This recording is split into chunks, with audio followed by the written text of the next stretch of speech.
نحمده ونستعينه ونستغفره ونؤمن به ونتوكل عليه ونعوذ بالله من شرور أنفسنا ومن سيئات أعمالنا من يهده الله فلا مضل له ومن يضلله فلا هادي له ونشهد أن لا إله إلا الله وحده لا شريك له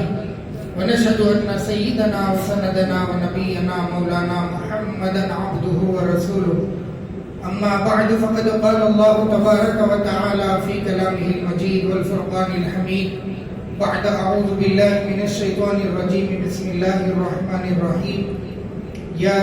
أيها الذين آمنوا لا تتخذوا اليهود والنصارى أولياء بعضهم أولياء بعض ومن يتولهم منكم فإنه منهم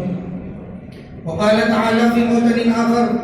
يا أيها الذين آمنوا لا تتخذوا الكافرين أولياء من دون المؤمنين وقال النبي صلى الله عليه وسلم من تشبه بقوم فهو منهم وقال في موطن آخر نعمتان مغبون فيهما كثير من الناس الصحة والفراغ أو كما قال عليه الصلاة والسلام صدق الله مولانا العظيم وصدق رسوله النبي الكريم ونحن على ذلك من الشاهدين والشاكرين أما بعد فيا معشر الإخوان الدنيا دائرة ولذتها فانية وآخرها موت وحاصلها فوت بارك الله لكما ولكم في القرآن العظيم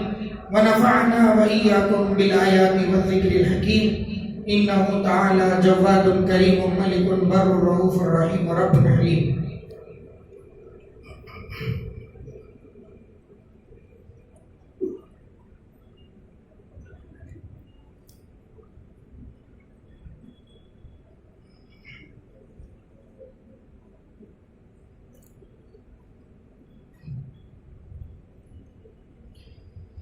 الحمد لله نحمده ونستعينه ونستغفره ونؤمن به ونتوكل عليه ونعوذ بالله من شرور أنفسنا ومن سيئات أعمالنا من يهده الله فلا مضل له ومن يضلل فلا هادي له ونشهد أن لا إله إلا الله وحده لا شريك له ونشهد أن سيدنا وسندنا ونبينا مولانا محمدا عبده ورسوله أما بعد فقد قال الله تبارك وتعالى في كلامه المجيد والفرقان الحميد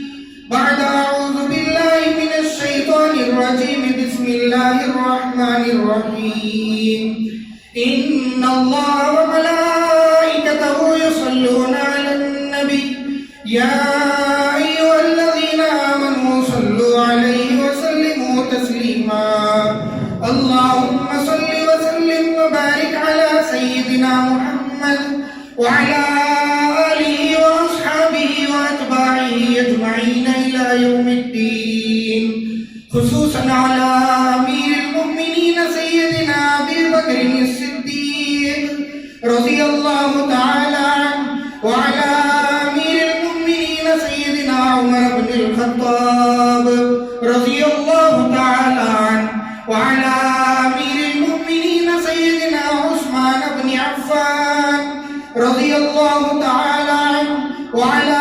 أمير المؤمنين سيدنا علي بن أبي طالب كرم الله وجهه وعلى الإمامين الهمامين السعيدين الشهيدين سيدنا الحسن والحسين رضي الله تعالى عنهما وعلى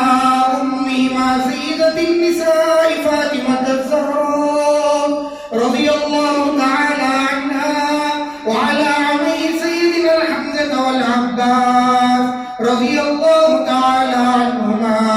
وعلى الستة الباقية من العشرة المبشرة وعلى سائر الصحابة والتابعين رضوان الله تعالى عليهم أجمعين اللهم اغفر للمؤمنين والمؤمنات والمسلمين والمسلمات الأحياء منهم والأموات إنك سميع قريب مجيب الدعوات برحمتك يا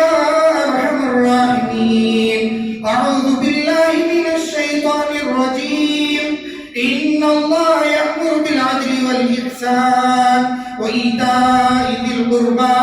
وينهى عن الفحشاء والمنكر والبغي يعظكم لعلكم تذكرون